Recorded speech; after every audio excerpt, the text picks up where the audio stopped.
Welcome back.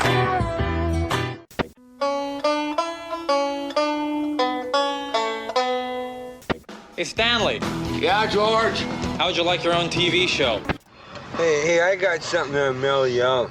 Oh, you be careful now, you hear? Before you go and say something you're going to regret for the rest of your days. Like what? Like the wrong kid died? Oh, no!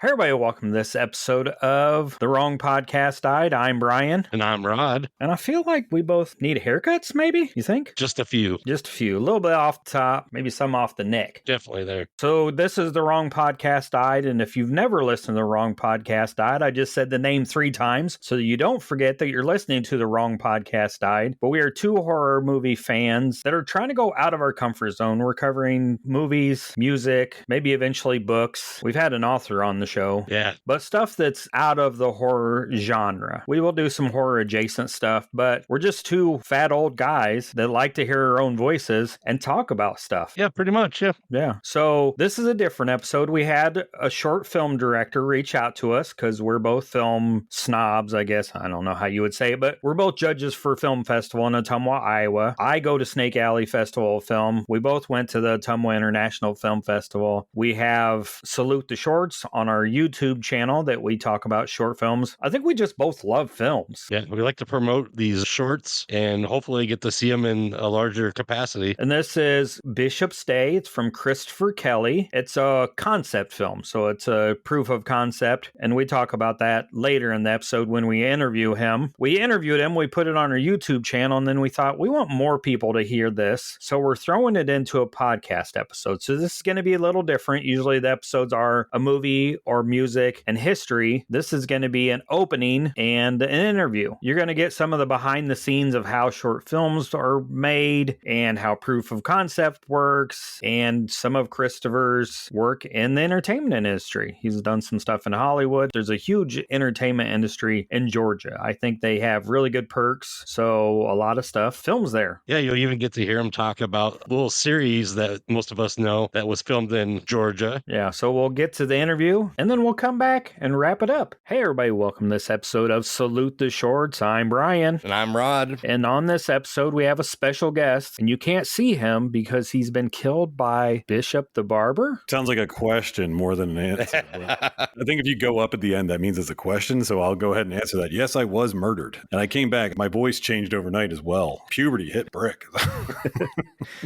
So we have Christopher Kelly, and he's the writer and director of a short concept film. It's a concept film, but it's also a short. Yeah, it's a proof of concept. So I know that's a little confusing. So a proof of concept is usually a lot like a very low budget. Most of them look like garbage. You can go on YouTube and just look up proof of concept, and a lot of times you'll see that they're shot with like DVs or even on cell phones. And they basically just to give you an idea of what the script that the person has written, to give you an idea of what to expect. We really wanted to just make this one kind of stand out. So what my proof of concept is it could double as a short film as well. There's multiple ways you can do a proof of concept. You can do a short film or you could do like a trailer. Most people pick the trailer route because whenever you're going to submit to investors, they're going to be like, okay, well, let me see the good stuff. And it's like, well, I don't have the money to just show killing after killing after killing and then tits. So as much as I would love to, I don't have that kind of money. So we shot it like a short film. So it's not like a well-rounded short film, but it's more like something that the horror fans or guys like yourselves, whenever you watch it, you're like, oh yeah, I get what this is about. I understand this. And it's more so that people that watch horror films can watch it and go, oh yeah, this is cool. I like this. This is like the beginning of Friday the 13th,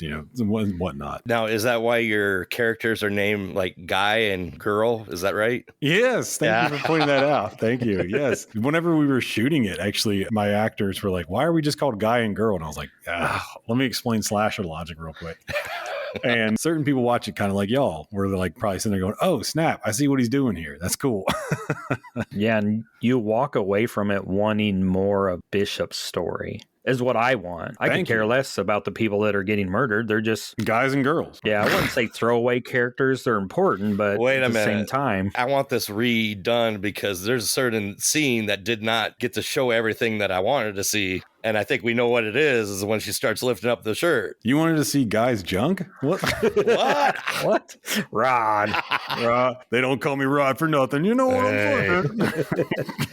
Well, when you said tits, I was like, that's why we keep Rod around. He's got the best ones on the show. Right. Was that your choice then not to? She was very close to showing, and then Yeah. Well, Jessica, she said that she would be comfortable just with her bra, and I was like, I really didn't want to get into nudity because it is a proof of concept. Nudity is not necessary unless we're doing like a strip club movie. Okay. So that was more of what I was gauging it on. It's not necessary. You get the idea. They're going to do it. There's no reason to try to graphically explain it. Whenever she went to go lift up her shirt, and then that was basically it. I was like, well, that'd be a perfect time to have the cue, to have it just do the bang sound. Well, it was originally a bang sound, but when we did it, I know that like when y'all probably watched it and you heard that noise, you're probably like, that doesn't sound like a chair collapsing. Well, you would be correct.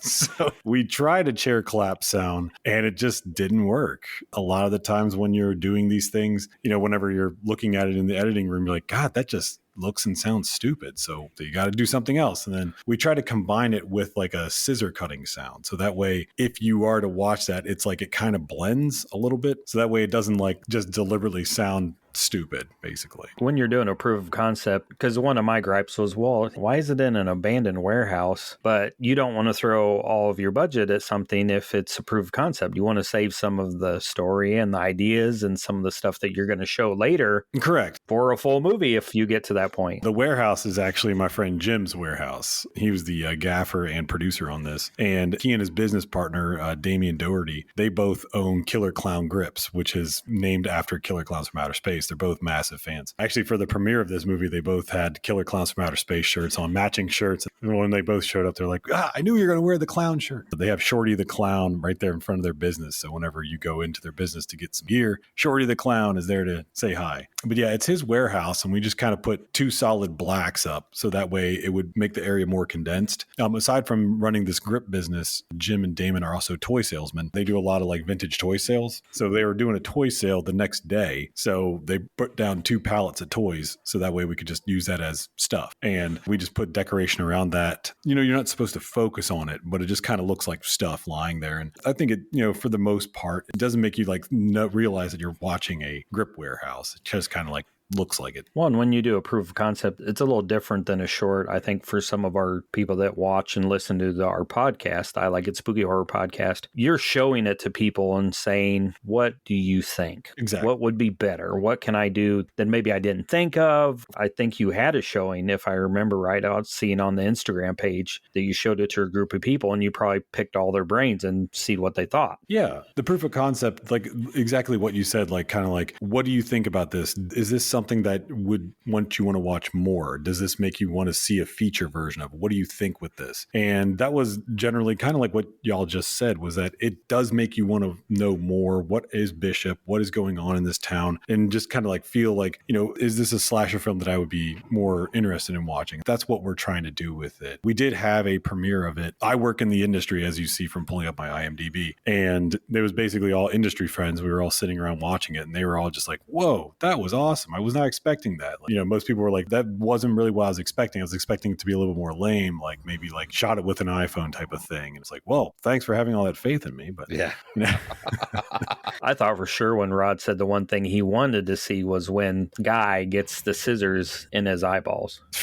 Trust me, if we had the money. Yeah. Thank you for pointing that out. But yeah, the throat gag when the guy gets his throat cut, that was done by Salem, and she did that for $100. She's a wizard. Like, she does special effects on the cheap. I knew her through my friend Jonathan Williams, who does set deck. I knew that he knew special effects makeup people, and I was like, do you know anybody that could help us out? And he's like, yeah, my friend Salem. And he showed me a video of she did a short film where somebody chops their fingers off, and I was like, Jesus Christ. It's like, that's bitching. And I was just like, do you think she'd do it? And he's like, probably, yeah, hit her up. And then she was just like, yeah, let me just calculate how much it would be. And she was just like $98.60 something cents. And I was like, Jesus, thank you, Salem. Like, yes. Rod and I are both judges for some film festivals, and I go to a couple of film festivals every year, and good kills are hard to find because they're so tight on a budget when people do these shorts that a good kills are hard to find. Mm-hmm. So when you see a good kill in a short film, it really stands out. out. And that's what stood out, I'll say, the most, other than wanting to know more of the story, was that throat slash. Absolutely. Yeah. I was like, that's top notch. That's TV Hollywood stuff. That's a really good special effect. Salem would be very happy to hear y'all say that one. I'll make sure that she gets to hear this because, yeah, she really did amazing work with the minimal amount of budget and time that she had. So that means when you do this movie, you have to have her back, right? To work on the feature. Yeah. That was part of the payment. So for the budget, we had $600. $300 went to crew hats that just said Bishop's Day that I had stitched in it. If I could get the camera to work, I'd show you all the hats.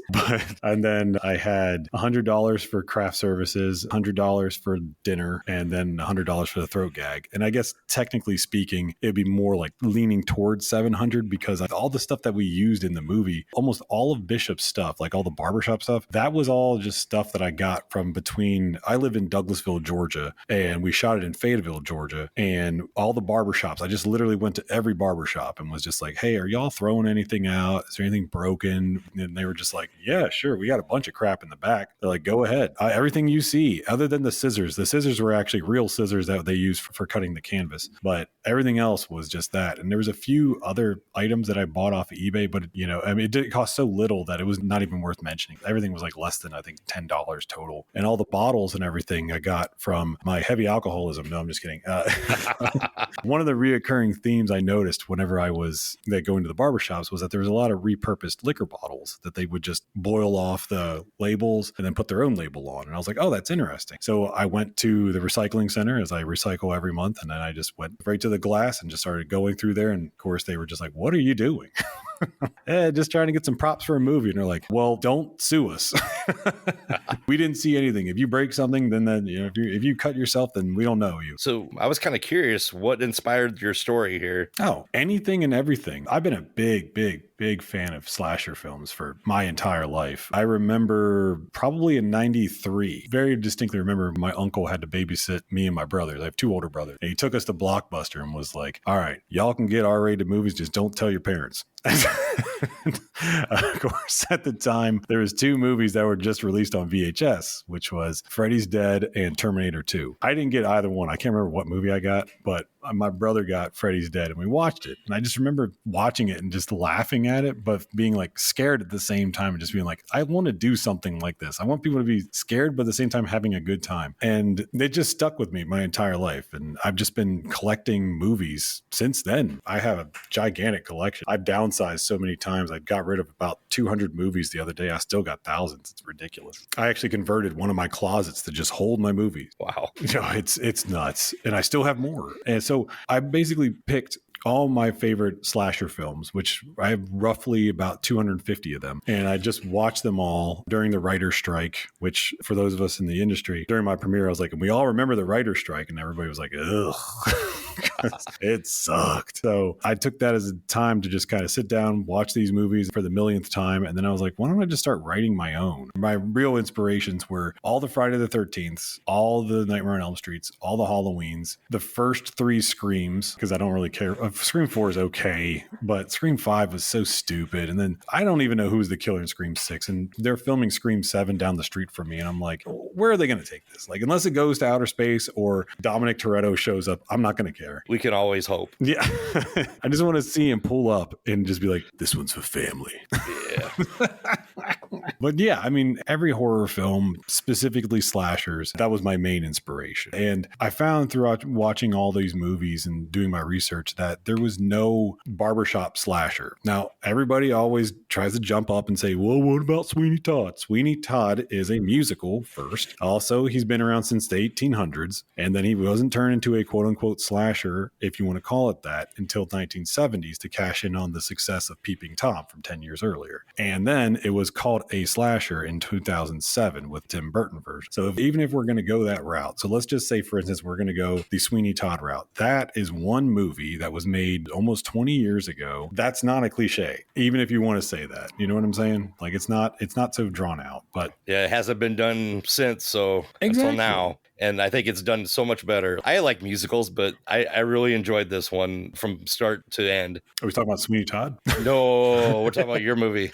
Oh, thank you very Your much. future feature-length film. Thank you. The script is written. Nice. Yeah, that was the first thing I did, and I started sending it out to people. I got a lot of positive, a few negative. My friend John Stasanko, he's a first AD, and he gave me a very thorough breakdown that was about like 4 hours. We sat at a coffee shop, and he was like pulling out things and saying like this, change this, like, and he's like, then he called me, he was like, hey, look, just cherry pick the stuff that I told you, because this is coming from me. This is not like coming from you. He's like, just cherry pick the stuff that you think I said makes sense. And I just kind of reworked it a little bit, but the opening has always been the same. And what y'all saw was the opening just kind of reworked, because it obviously would take place in a real barbershop, or at least an abandoned barbershop. And we could set dress anything to make that fit. And originally it opens up like they're at a bar, and then you go from the bar to outside, and then so on and so on. And they have to break into the bishop's barbershop and so on. And the killing is a lot more brutal too. He breaks his jaw, his tongue falls out, he grabs the tongue, snips it, and then grabs a guy's head and shoves the scissors through it, and then the eyeballs pop out through the back, and then smash cut to girl standing there naked and being, well, she's naked in the feature, because you have to, you do the Roger Corman approach, naked in the beginning, a little bit of naked in the middle, naked at the end, and the last one at the end has to be the main girl. So you have my money, sir. Rod's already bought 2 tickets. But yeah, like the feature is already written. Then my friend Jim read it and was like, hey, why don't we shoot this? Shoot the sizzle reel of it and see if we can get some money. So we did. And now it's just doing the interviews, putting it out there. So that way, you know, if an investor is like, hey, this is a good idea, and going from there. So have you considered doing the other routes that some of the indies have been doing, like the Indiegogo or anything like that? I thought about it.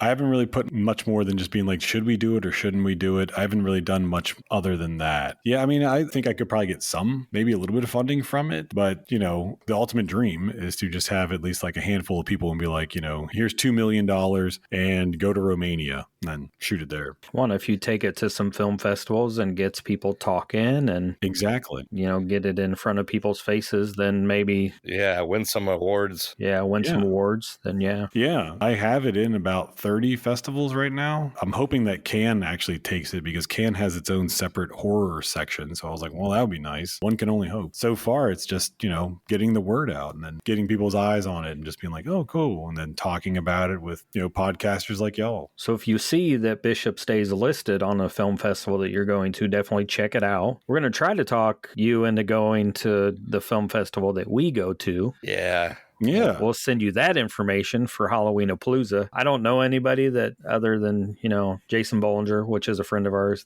and Insane Mike that helps put it on. When somebody's name is Insane Mike, isn't that like perfect for a horror film festival? Like, yeah, he's actually pretty tame. Huh.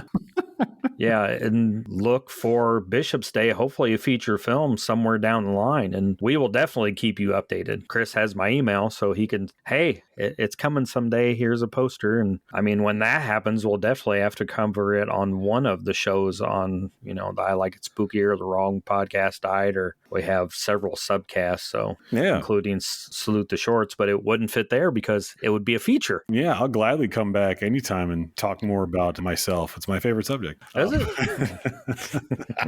Yeah, hope to see some more. I guess like a little bit more about the movie. Like I said, we were at my friend's warehouse. All the set dressing and everything was basically broken stuff. And we just kind of took all the stuff that was in the front room and put it into the room that was beside it, the one that was covered in the newspapers. It's all windows. And then that way you wouldn't see it. And then that was it. We had 3 lights for the entire thing. So whenever we weren't shooting the stuff that was in the other room, we put the lights on the outside. And then that was how we got that lit. Nice. Yeah. Yeah, the door disc squeaked, and I thought Bishop was coming to cut my hair, which I definitely need. The poster that we have was actually a shot from B-roll, because one of the scenes that we shot didn't seem to work. So we just did close-ups on all the items that were on the table. And the poster is of the Barbicide container that was sitting there. And my friend Clay, who plays Bishop, his wife is a VFX supervisor. And she is a true wizard, because she literally just like did that thing for us. And I told her what I wanted, and she was just like, all right, just give me one day. And she did it. And I was like, oh my God. Yeah, I've stumbled across the poster somewhere online and I was like, oh, that's pretty. Yeah. I love the lighting of it. And Thanks. Yeah, that was all like from the B-roll stuff that we shot, because the scene of Guy in the chair, we had to get Bishop around the chair for when he plunges the scissors in. So it's easier said than done whenever you're like, okay, cool, we'll just have him go to the other side. And then when you go to look at it, you're like, oh God, that looked like shit. So we're going to have to shoot something to bide some time. So it was like, okay, let's just get that bottle and then put a few drops of ink in it. And then that looks like blood and boom. And then we just do that. And I got like, I think it was like 1 minute straight of Guy, who's played by my friend Joey, of him like making vomit sounds. So we just put that in there and boom. I remember the one thing I did was I was like, now put some water in your mouth and gurgle it, and bam. And then he did. That's what we did. I was like, there, nice. well, yeah, we've had this is our longest episode by far, because usually I can drag Rod for like 7 minutes along on a 2-minute short. But yeah, we've learned a lot. I think we're both super excited to see what comes of this. Hopefully something from this. And if not this, I'm sure you'll do something else. Well, thank you very much. It was nice talking with y'all. I guess more was at y'all, but You have any socials you want to plug or? Oh, thank you. Yeah, Bishop's Day is on Instagram. It's just at Bishop's Day. And my podcast, Classic American Movies, that's just Classic American Movies. My podcast is kind of like this. We just sit there and talk. But I think like a lot of the times whenever people are on it, whenever we're talking, they were about like 30 minutes deep and they're like, are we ever going to start this thing? And I'm like, well, this is it, playa. And they're like, whoa, what? Wait a minute. We've been talking about riding bikes when we were 12. And I was like, yeah, I know. It's fun, isn't it? Do you have an episode on Rod's favorite film, Casablanca? Oh, I don't. Oh my gosh. See? That's a great movie, though. Good choice. Mine's Giant. James Dean, Rock Hudson, and Elizabeth Taylor. It's one of my favorites of all time. I could just play it while I'm cleaning or in doing anything. It's unbelievable. I've never seen either of those films. You never seen Casablanca? No. What? I'm busy watching Return of the Living Dead, My Bloody Valentine. Like over and over. And that's a good night to Chris Kelly. I'll see y'all. I got the 4K of that like the day it came out. Oh my God. Oh, so good. I'm sure Rod will drag it out of me someday. Oh, you should. There's a lot of great movies. I watch movies constantly. I watched the Led Zeppelin documentary earlier today. It was wildly mediocre. There's no mention of drugs. And I'm like, well, Led Zeppelin was not exactly known for sobriety, but okay. You know, it's like whatever. But yeah, my friend and I, we go to the theater constantly. It's always like 2 to 3 times a week. And oh yeah, I love the movie theater. And it really saddens me because it's like, there's always talk of them like going under and you're like, no, like that's not good. Like I was talking to the dude today because like they know me there and they're like, hey, Chris. I'm like, hey, what's up? And they're like, yeah, they cut our hours back because they're not getting any good movies. And I was like, what? You mean Captain America didn't bring everybody back? Like, oh, Lord. Oh my, let's talk about how terrible that was. My God. Like that was the most laziest fight scenes I've ever seen. I've seen Tougher talking on the toilet. Like, what is this, Joe? Rod and I both went and seen yeah, we did. Both. Did you? We both Hard seen Eyes, Hard Eyes. Yeah, and that was good. But we also both went and seen The Monkey. So ooh, I love that one too. That was fun. That was so, yeah, wasn't it though? Not what I expected. Same here. Also, like pretty cool things about The Monkey is that you could tell Theo James was like, I know y'all know it's me. It's playing both these guys. And I love that. It was just like, they're like watching that. They just had a blast. And it's like, Oz Perkins, you're like, just last year, you turned out that crazy movie Longlegs, like with the lady that was in Urban Legend. Now all of a sudden she's the crazy mama. And you're like, oh my gosh, I loved it. I was very, very, very impressed with The Monkey and Hard Eyes too. It's a perfect Hallmark slasher. You take away the Hallmark, you got a good slasher. You take away the slasher, you got Hallmark. And I was like, man, they really nailed it. But that was Chris Landon, who's like, he knows what he's doing. Michael Landon's son. So he's got to know his thing. Well, I'm going to wrap this up. I'll get it saved and I'll get it out to the world. But I think Chris would be fun to have back at some point on the Wrong Podcast died for like a Casablanca or something along those lines. I don't know. I'm sure you guys could find an old film and make me watch something in black and white, right? Absolutely. Yeah, I could. Oh my gosh. Oh man, we could talk about East of Eden. It's not black and white, but oh my God, that's such a beautiful movie. Oh, I could do that.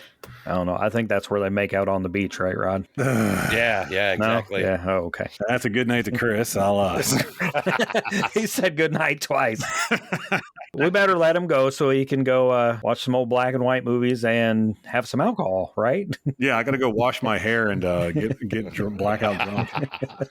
Well, thanks for coming on the show. Like I said, we'll get this out to everybody so they can see it. And if you see Bishop's Day at a film festival, go check it out. And we will keep you updated for what's coming in the future. Yeah, absolutely. And I mean, if you have anything else, Chris, shoot me an email and we'll see what we can do with that. Excellent. Yeah. Real quick, we will be doing another one as soon as everything everybody is all settled, it's going to be a zombie one. So if you liked Bishop's Day and the way it looked and everything, imagine that, but with a zombie. Yes. Well, it's not the same thing, but you know what I mean. Yeah. Thanks so much, Chris. Yeah, thank you guys. I really appreciate it. So The ghost of Chris Kelly is making shorts. He is. Hoping to make features.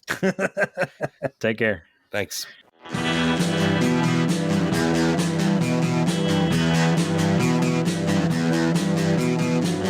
You're listening to the Prescribed Films Podcast Network, home to hundreds of hours of free podcast entertainment. The shows on this network all have a common goal, providing you with the best discussions about movies and other forms of entertainment media. The PFPN hopes to fill your earholes with audio joy. Visit our website with links to all the other amazing shows at www.thepfpn.com. Thanks for listening.